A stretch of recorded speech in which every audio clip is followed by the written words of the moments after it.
like the battery, like the stream.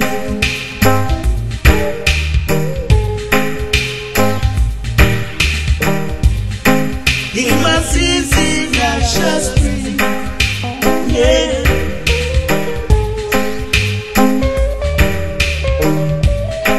In my season, I shall spring. Hi, this is Lisa Newman welcoming you to the Hour of Praise.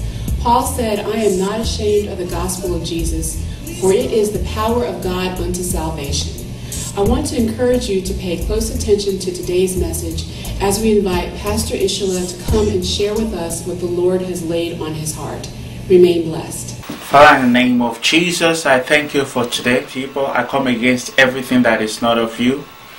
Every foul spirit, every contrary spirit operating within the environment, I bind them in the name of Jesus and I cast them out of this place. Lord Jesus, minister to your people today. Reach as many as you are proposed to reach today by your power in the name of Jesus. Amen.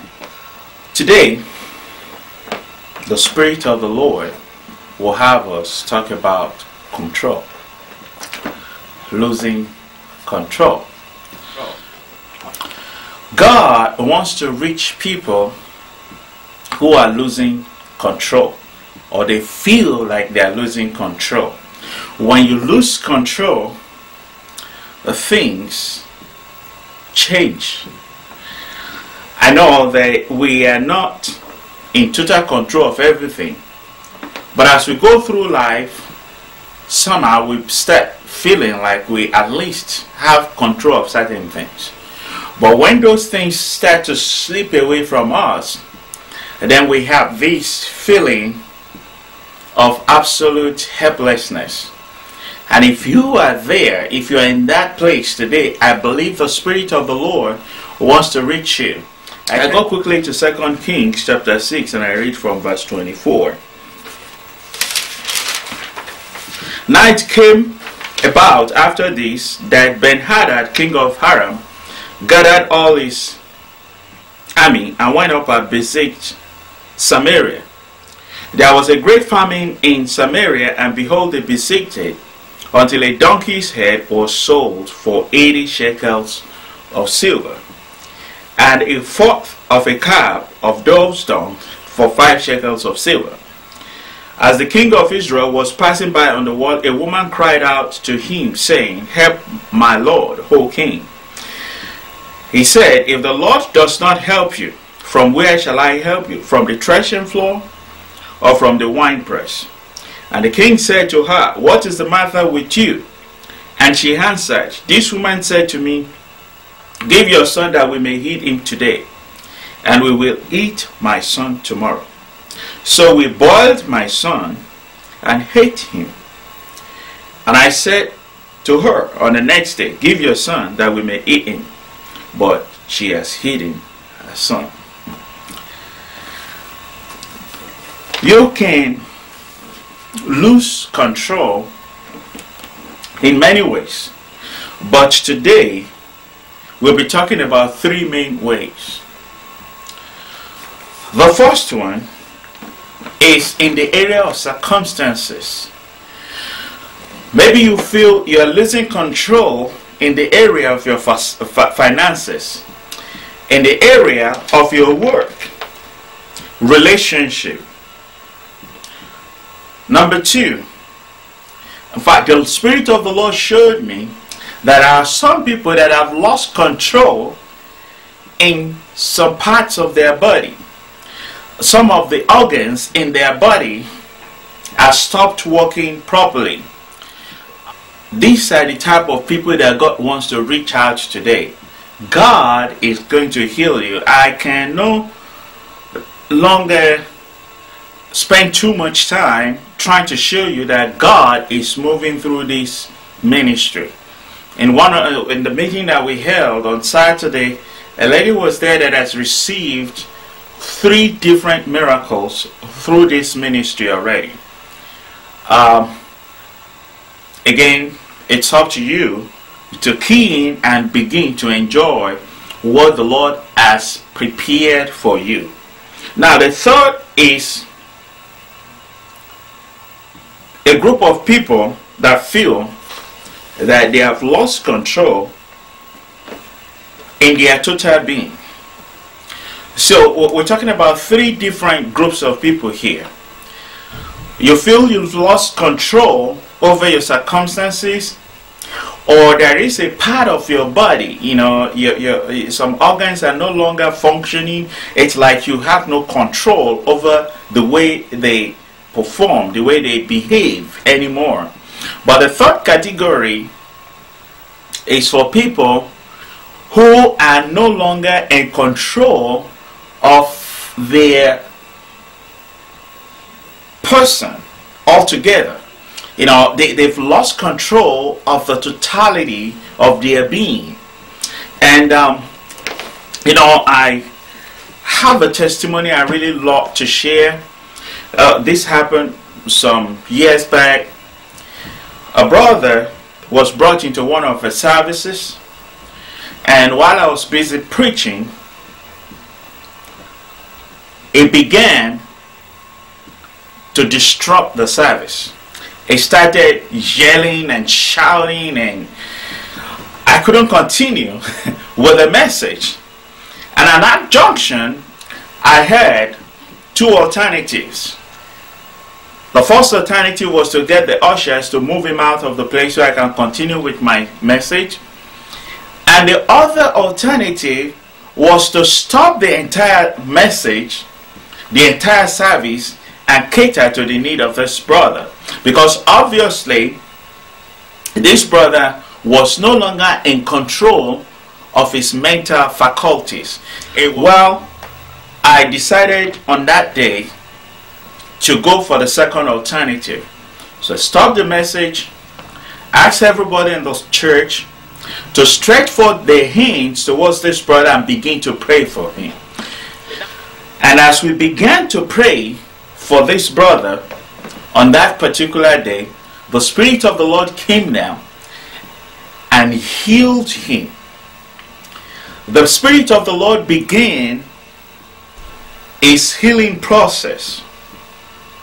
That same brother that disrupted the service that day, later, about 1 year later, led the group of prayer warriors that went to the hospital to go and pray for an individual that was almost dying. After this group went to pray for the lady, 3 days later I got a call from the hospital, and somebody said the relative of a lady that they went to pray for. Now imagine a brother that was psychotic when they brought him to the church. God healed him so much that he was now an instrument of healing to other people. Now 3 days after he went with that group to go and pray for the lady that was sick at the hospital, they gave the phone to the lady and they said, I want you to talk to the pastor. I mean, this was a lady that was that was hooked up to so many different machines the day she was rushed to the hospital. She couldn't talk the day they went to pray for her. Now, I'm trying to show you that if you think you are losing control today, it is not the end of the road. Circumstances, losing control over circumstances. In 2 Kings chapter 6 verse 24, we see a picture that was dire. We see a picture that was pathetic. It was a bad picture. It was a terrible picture. It was a picture of a country that was under severe financial hardship. Now, the king of Hiram had gone to that very country, went to Israel, and decided to encamp around the city so nobody could go out. There was no commerce. They couldn't buy, they couldn't sell. Very much like the way some of us are feeling today. maybe you lost your job. And now, if you feel that you are losing control over your circumstances, this word is for you.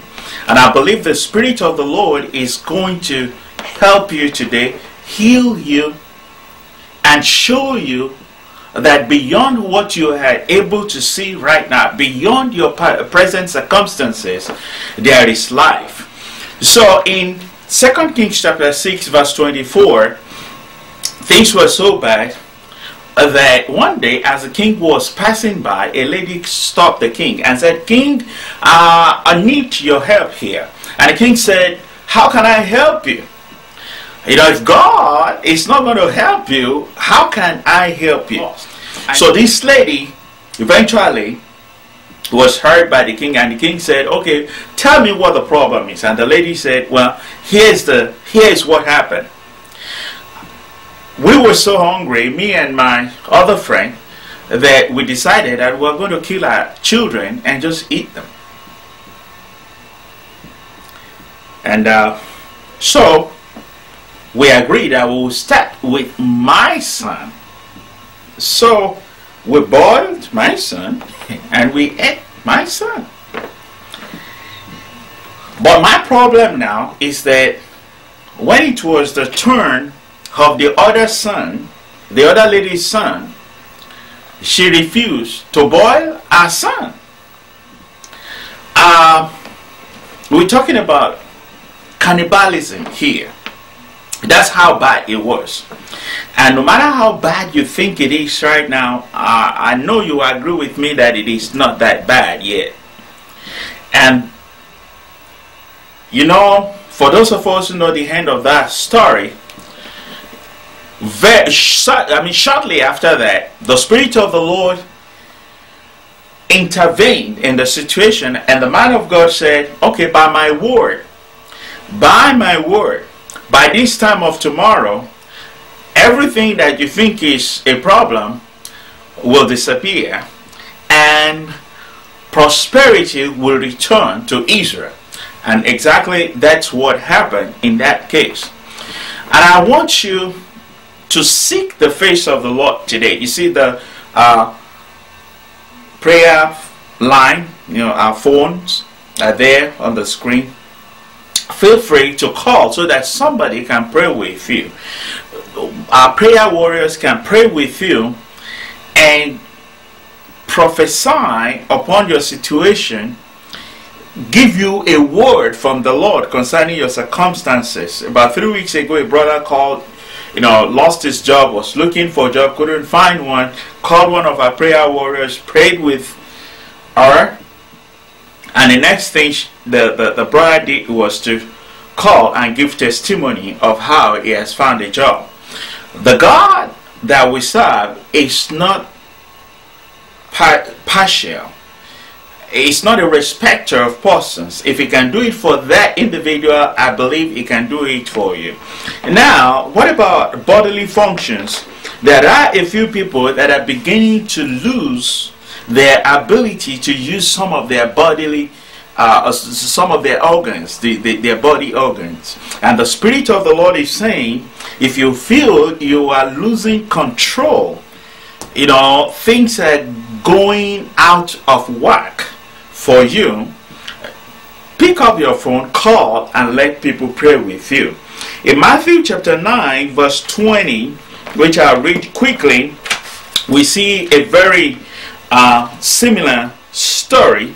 And a woman who had been suffering from hemorrhage for 12 years came up behind him and touched the fringe of his coat, for she was saying to herself, "If I only touch his garment, I will get well." This lady lost control of her bodily organ. For 12 years, the blood that was supposed to flow for a few days each month flowed incessantly for 12 years.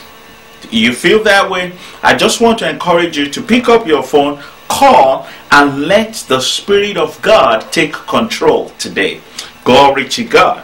And finally, when you feel that the Spirit, that you are no longer in control of your life, Maybe because of depression. A lot of people commit suicide because they think they are depressed.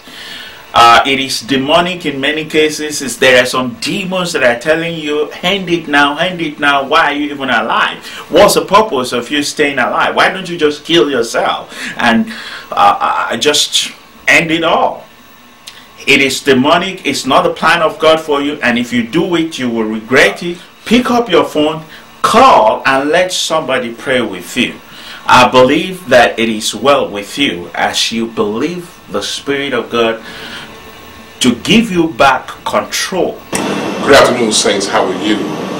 This is Minister Melvin Scott Norris bringing the word to you this afternoon. And this word is in response to the myriad of phone calls that the ministry has been receiving with regards to prayer needs and the like. And this is the word the Lord has for you. And it comes from the book of Matthew, chapter 6, verses 25 through 34.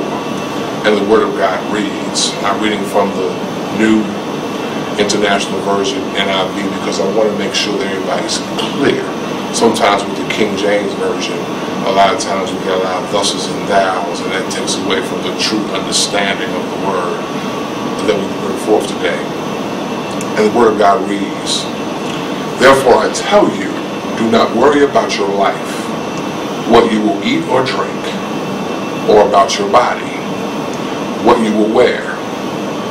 Is not life more important than food, and the body more important than clothes? Look at the birds of the air.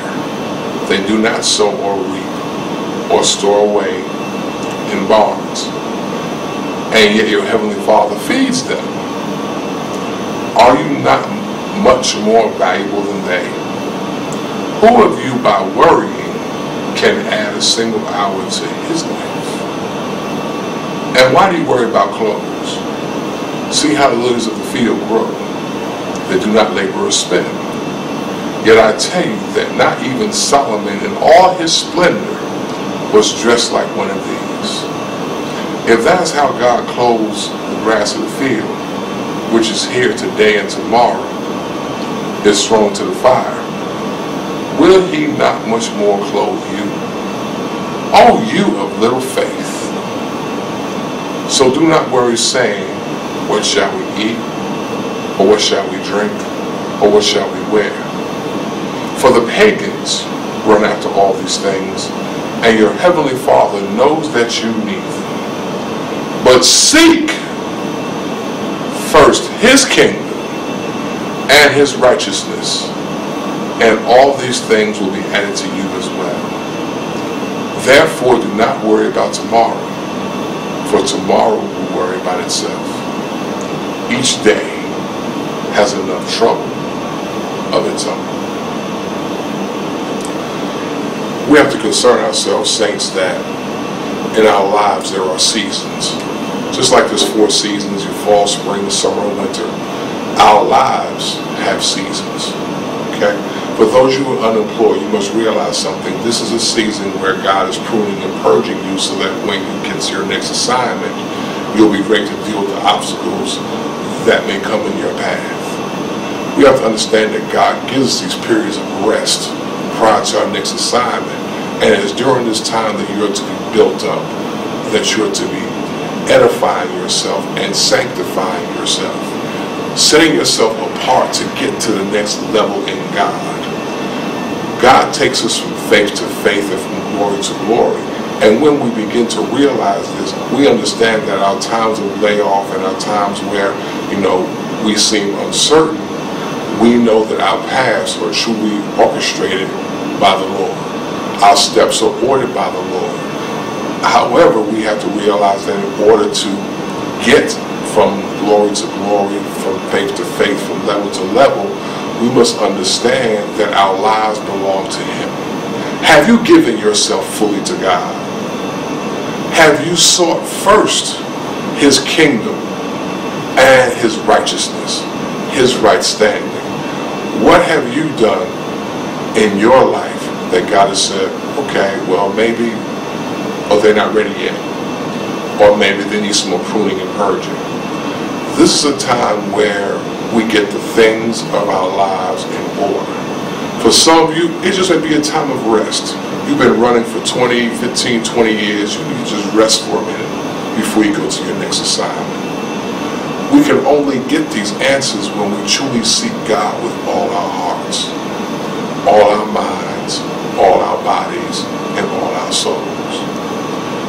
When we are serving God and doing what we are supposed to do according to His will, as the Word of God reads, we don't have to worry about these things. We don't have to worry about how we're going to eat, what we're going to wear, okay, or financial needs. We don't have to worry about those things because God, in His infinite wisdom, already knows what we need. All we have to do is seek Him. He's going to give us what we need, okay? For those of you who are members of churches, okay, are you tithing at your local church, okay? Are you giving an offering at your local church? Okay? Are you doing the things that are pleasing in His sight? Okay? So that when it comes time to receive that financial outpouring, you're doing the things that you need to do because you have enough seed in the ground. Too many times we ask God for prayer in certain areas, and God is looking at us saying, what have you done for me lately? Okay? I know it's hard to take your mind off yourself and focus on other people. That is a hard and challenging thing for all of us. However, it is when we begin to do that. For example, if you're not working, go to a homeless shelter. Okay? Go feed the homeless. Okay? Go volunteer somewhere. Give of your time and your talent. And you'll never know who you may meet because you may be placed around the person who can take you to the next level. But until you venture out and seek God with all that you have, you will never know that this is true. I know in my own personal life, whenever there were periods and I was going down, or if I was unemployed, or things were going on in my life, I realized something. Let me find out what the Lord will have me to do today. Lord, what is your will for me today? Who am I supposed to impact today? And when I took things from that perspective, I realized that it's not about me, it's all about Him. I had to die to my flesh daily. I had to die and take up His cross, okay, daily. Because when we do that self-examination, we realize something, okay, you know what? You're the one who fulfills all my needs. I can do nothing without you. And when we realize this, saints, okay, that we can do nothing without Him, then it comes to a place that you know what? Now that we understood that, we have died to our flesh, we have died to our own motives, we died to our pride, we died to those things that get in the way of us getting closer to God. Then God begins to move inside and through us and through other people to help them help us get us where we need to be in Him. Okay? Think about the question God is asking. What have you done for me lately? Okay? When's the last time you sown a good word or said, I love you to somebody who needs to hear that word, I love you? Okay? How many of you are quickened by the Holy Spirit inside of you, the God presence inside of you, to say, God, okay, the Spirit says, tell that person to the left, I love him, it's going to be all right. Focus on other people and focus on God's will. And you will find that your life is truly enriching. Yeah, do bills pop up, do obstacles pop up? They sure do. However, when they pop up, how do you decide to deal with them? Because the Bible also says to cast your cares upon Him. Not you, Him. And He will deal with them, and you go out and live your life and serve the people you're supposed to serve. When we continue, saints, this is an ongoing process, to seek first His kingdom and His righteousness, and all these things will be added and or given to you. Let's recognize and realize this, okay? Because as the Word of God reads, Why are you worried about tomorrow? Okay? Well, tomorrow's going to worry about itself. Each day has enough trouble of its own. You don't have to worry about tomorrow. Tomorrow's coming. It's definitely coming. Especially when you're doing God's will. It's going to come.